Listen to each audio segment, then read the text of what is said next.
he can be with the boss, and then maybe Ella And then, yeah, behind. correct. Helps that we have some height diversity. It does. Yeah. They're very hands-off. I'll write that. Yeah. I don't say it for some great guys.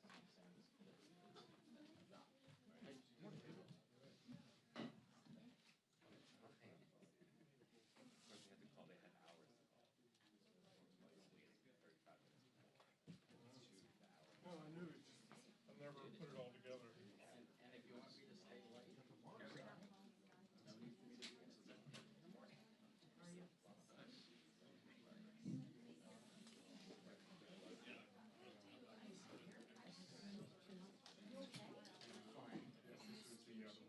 Oh, yeah.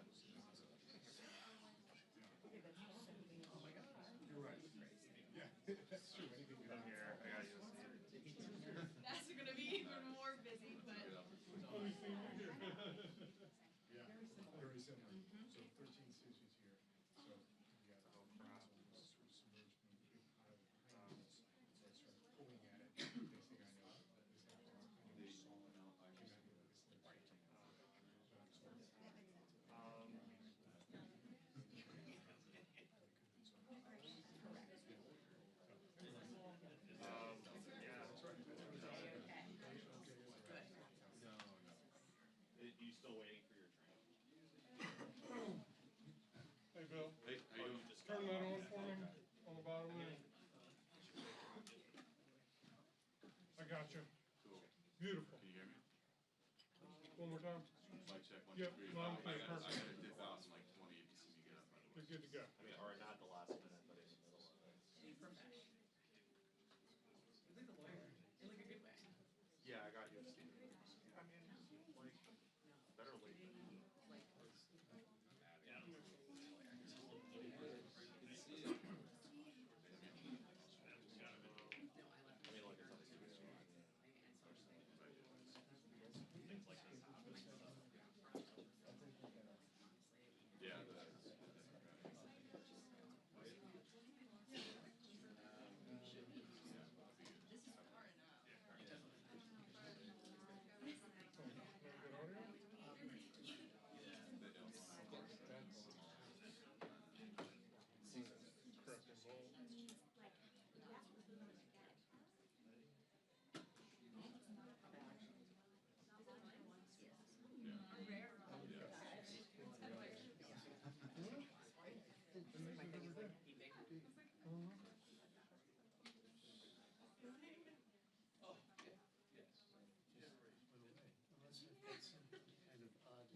It could be, it could be. Well,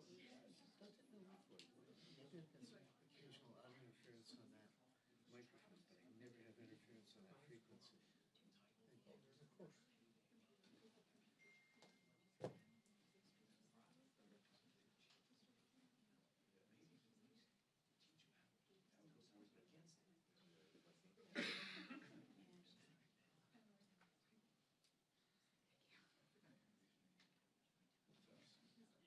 So not only do we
Nice to meet you finally.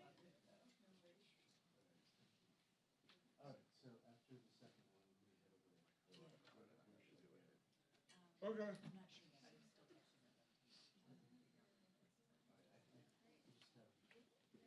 Okay, So can you please ask for a 3-camera shoot and hours? Hey Dan, did he Gotta keep you on your toes, you know? did he leave? Oh, he left the mic. Okay. Making sure.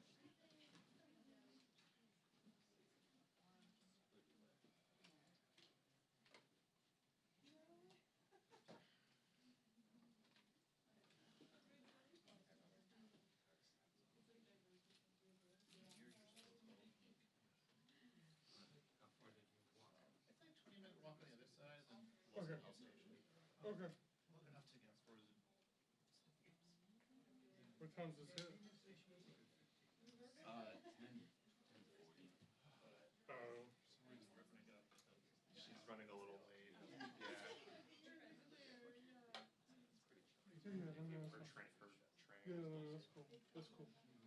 From Arlington. You don't want to be on TV, Dan? You can still shoot me if you want. Go for it. Oh, very cool. All right. You got a farm out there? Great. It makes you feel like that.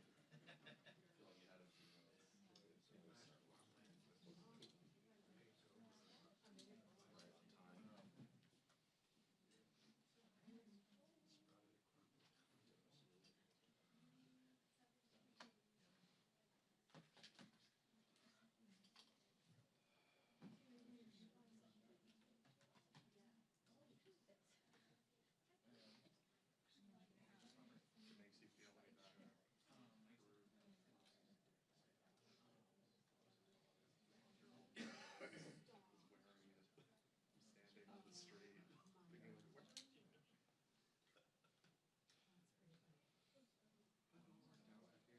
We're still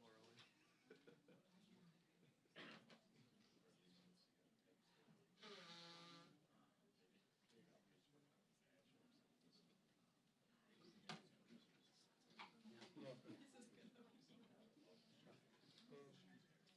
I'm sorry. Oh, nice to meet you. Nice to meet you.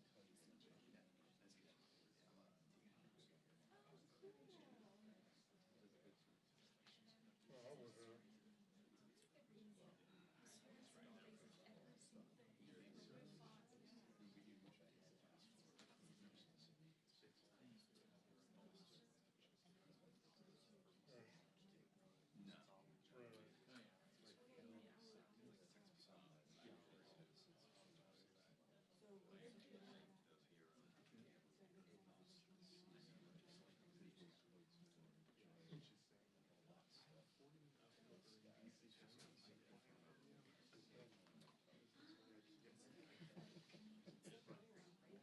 Probably. Yeah. Most important thing is you that's not a priority.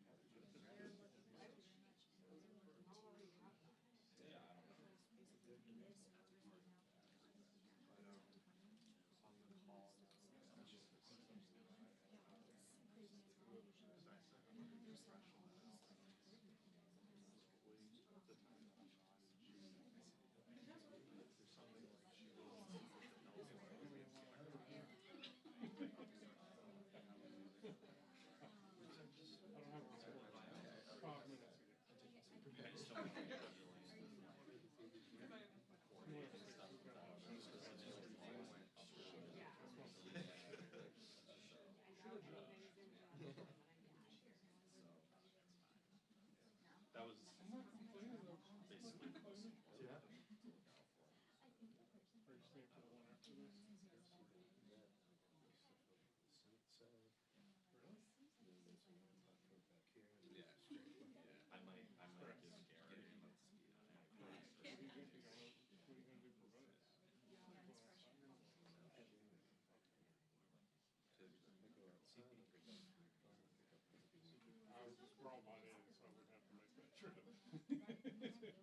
know what I mean? I was just like, yeah. Well, I did the same thing yesterday, so I just thought I'm like here in the studio, so that's all I had to carry. My backpack and my four coats.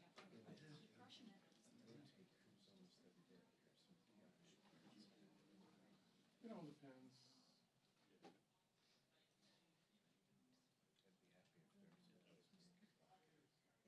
Put it in our studio meeting.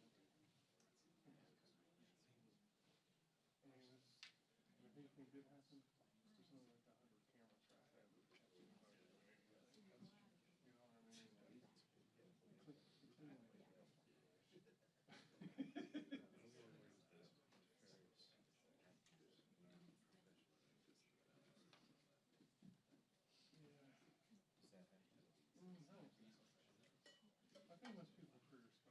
I'm mostly, not that I would ever do that, but I'm just too lazy to do something. Really? Really?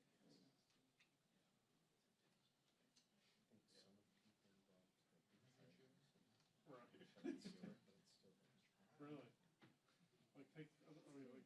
In like 6 minutes. Like if a piece of gear comes in, I tell people, just lock it up for the door you're gonna go. And I'll come in and I'll call you.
This is food class.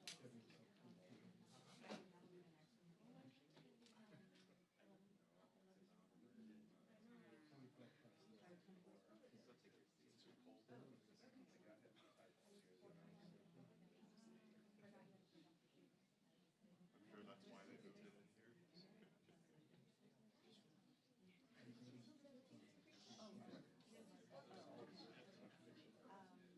I don't.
I didn't bring my box today.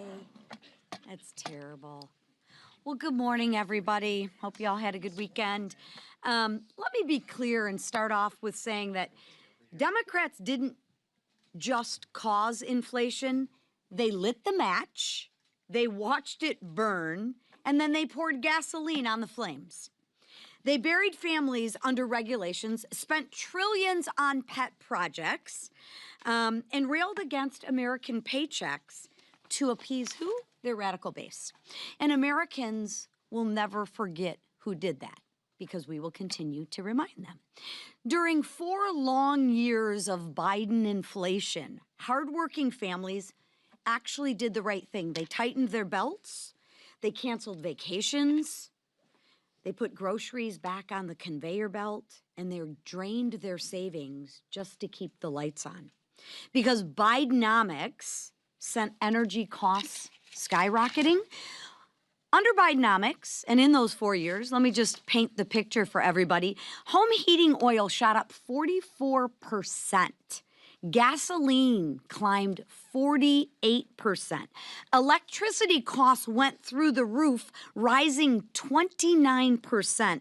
And abundant American natural gas rose 27%. Those were under the 4 years during President Biden.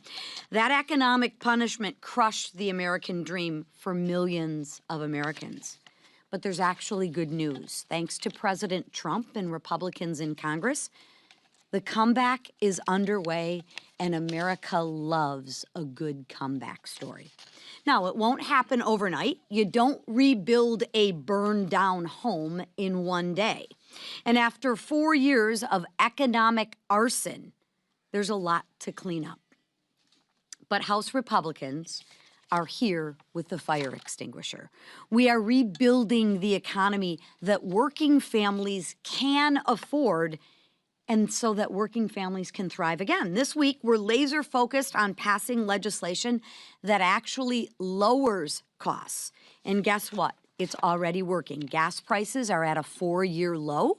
Grocery prices are finally coming down, and wages are actually rising.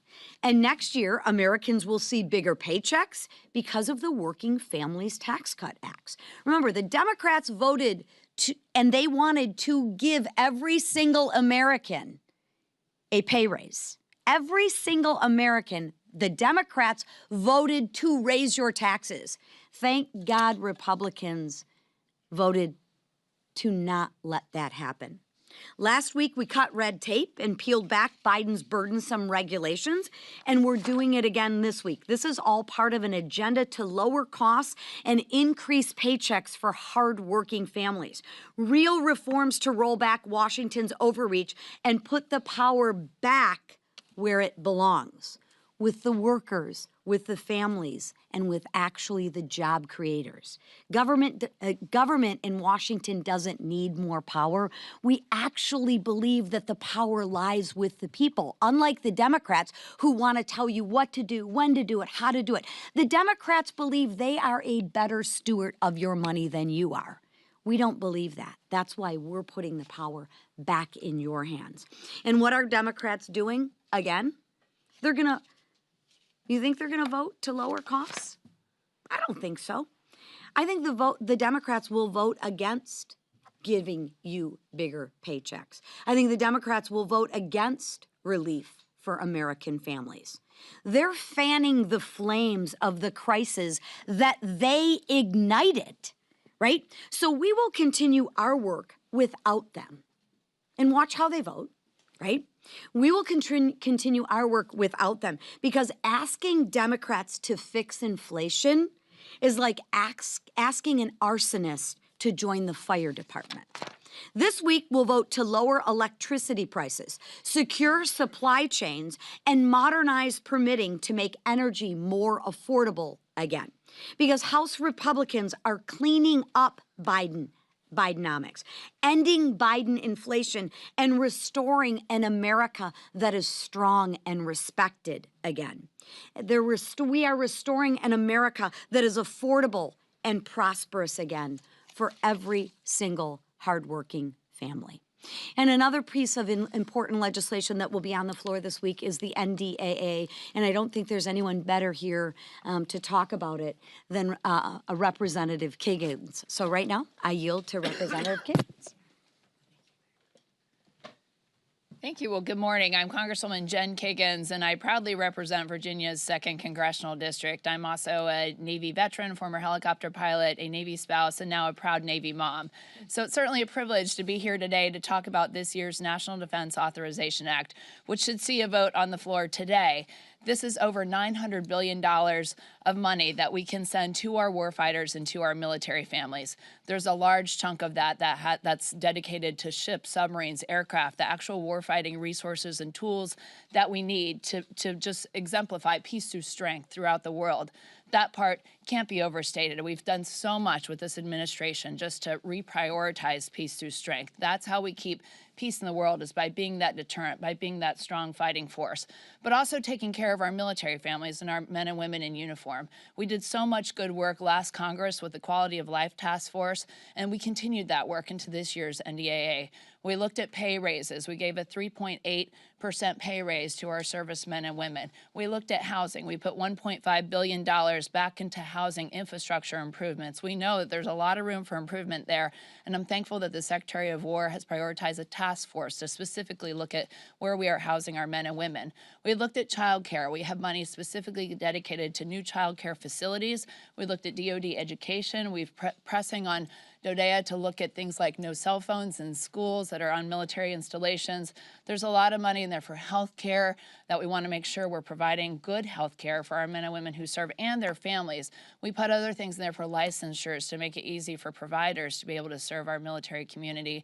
And we even looked at things that were making it unifying the accession process, because we heard a lot of challenges with young people who want to serve, that they're being looked at differently for different types of medical history issues. So we changed those things. A lot of meaningful change. One of the things I'm most excited about is how we've prioritized our military Sea Lift Command. In the Navy, you know we don't have as many ships as we probably should, and we're working on that shipbuilding exercise. But in the meantime, I have my military Sea Lift Command folks who are stepping up, who are civilian partners and providing that peace through strength on the seas.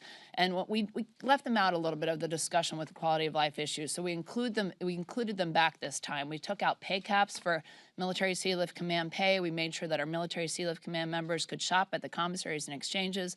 We're protecting our commissaries, making sure that they are available and there for our military families. So a lot of good things to take care of the people who serve, but then also that technology integration piece, the contract awarding, the procurement acquisition reform. We've done many, many good things to the tune of over $900 billion. So it's a privilege to have been a part of the team that put that together. It's a mission that we all share here in Congress on both sides of the aisle, of taking care of our military and making sure we remain the greatest in the world. Thank you so much.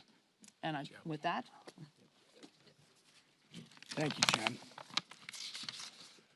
Fraud, fraud, and more fraud.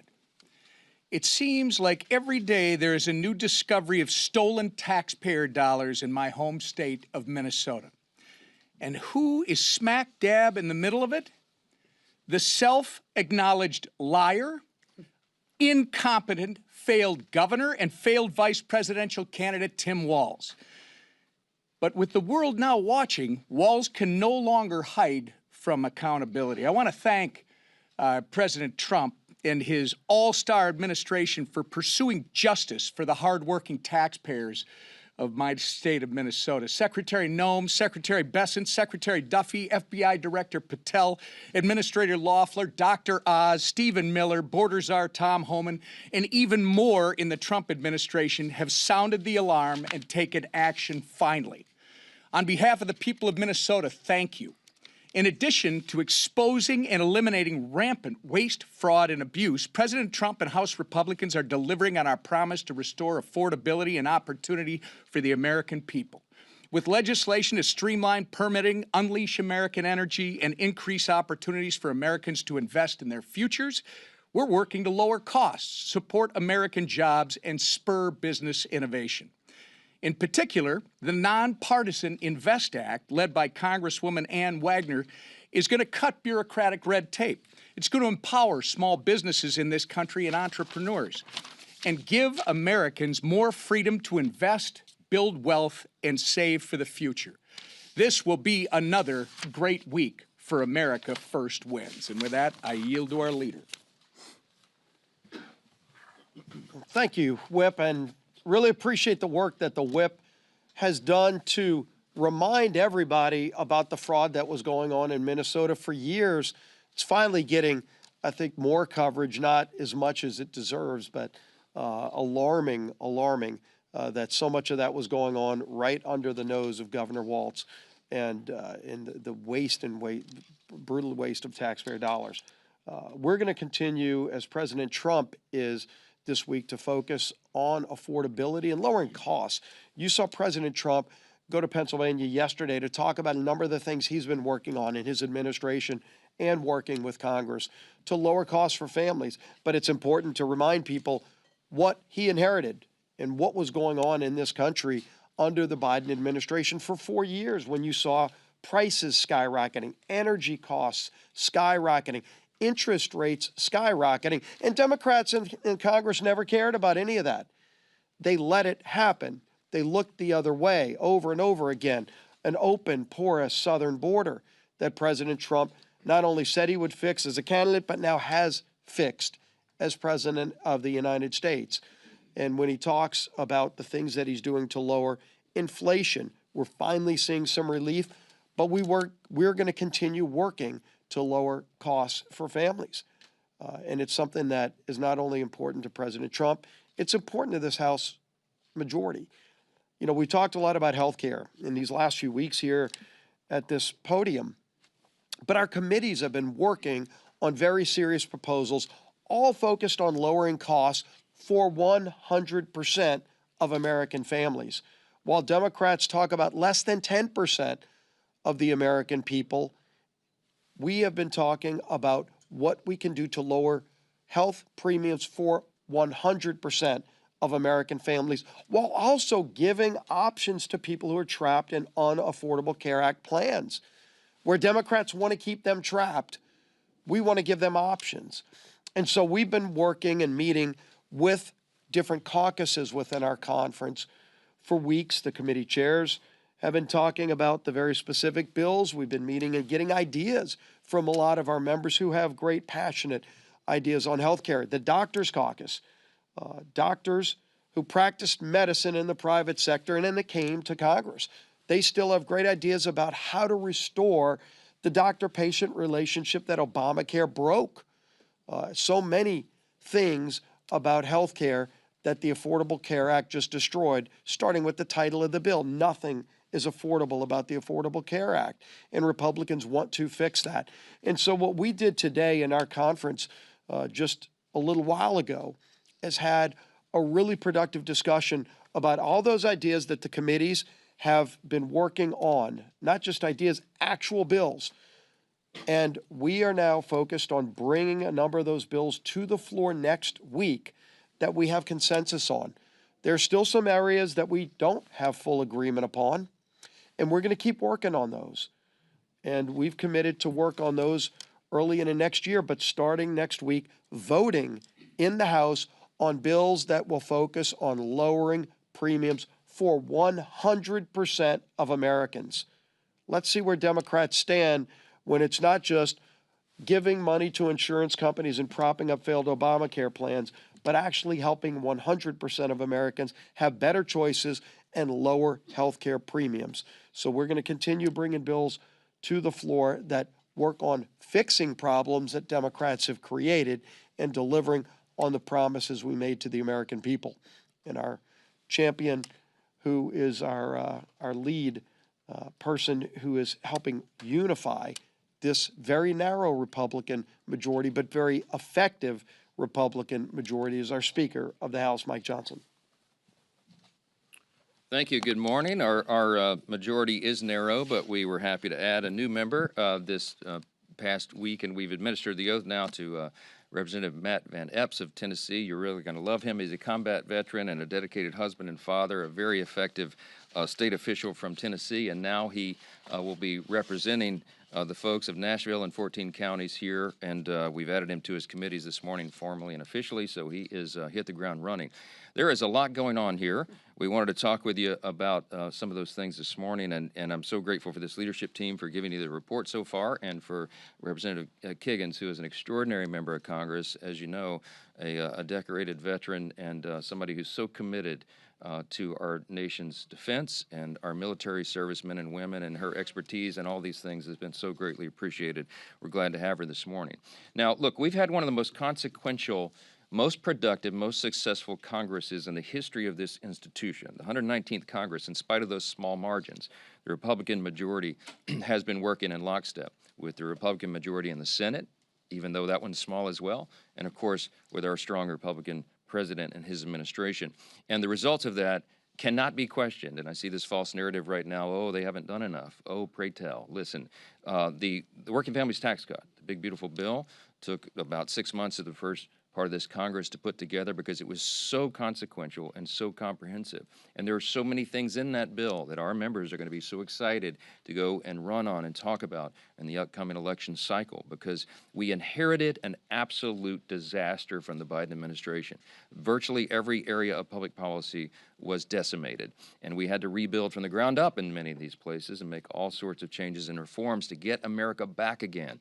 And we did, and we put it all in this one landmark piece of legislation that will have consequences for generations, and it will be seen and written by history to be one of the biggest things that the Congress has ever achieved. And among those things was an approach to beginning this affordability agenda, because remember, we inherited massive inflation from the previous administration. It's no secret affordability is a flashpoint, right, in recent weeks, and we had 4 catastrophic years of Bidenomics that we inherited. The Biden administration spent like drunken sailors, and they attempted to tax and regulate their way to prosperity, and we all knew when they were doing it that it would not work. It had exactly the opposite effect. The result was inflation skyrocketed, gas prices reached record highs, homeownership declined, credit card debt increased, all those things that everybody felt and they're still feeling now.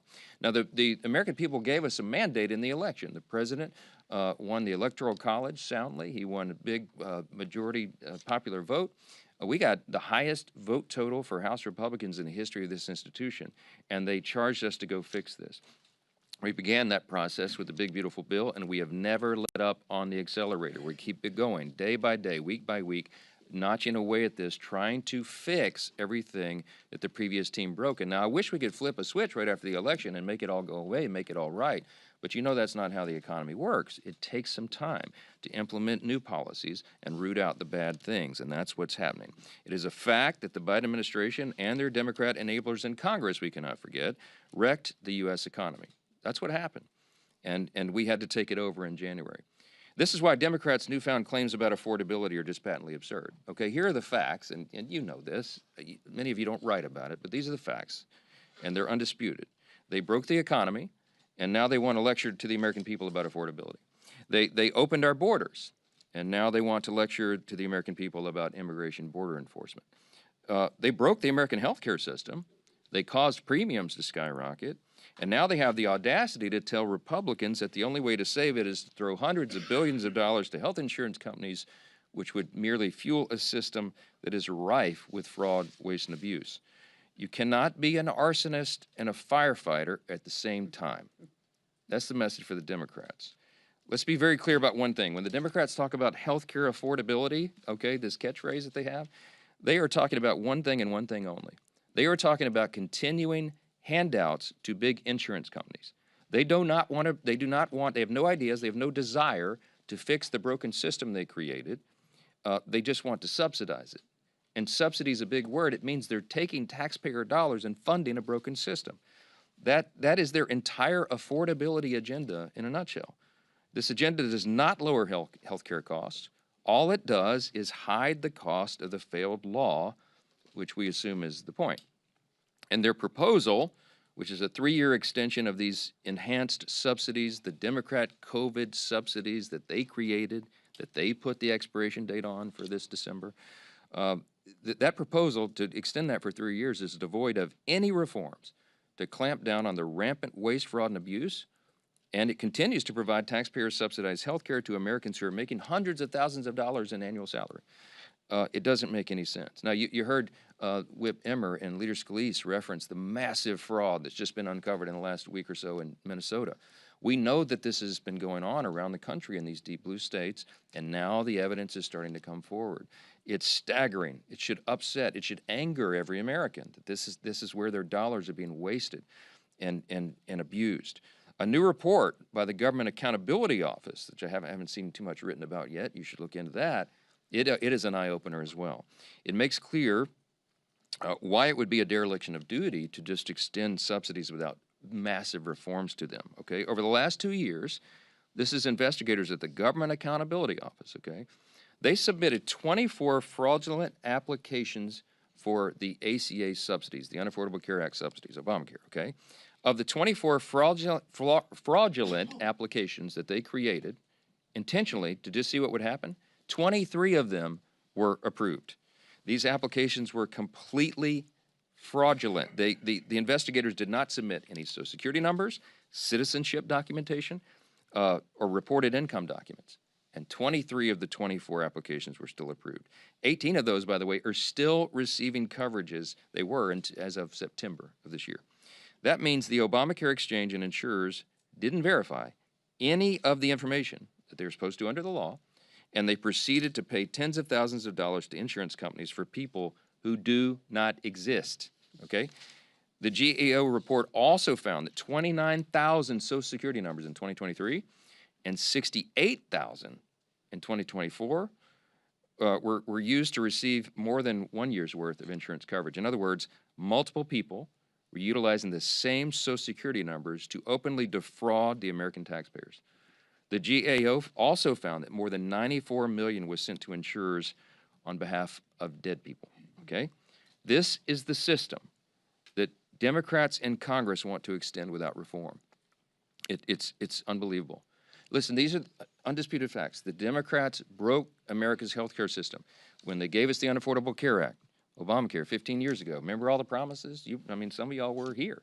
The average premium and the average family is going to go down to $2,500 a year. You're going to be able to keep your doctor. You're going to love this system. None of that was true. In fact, it's the opposite.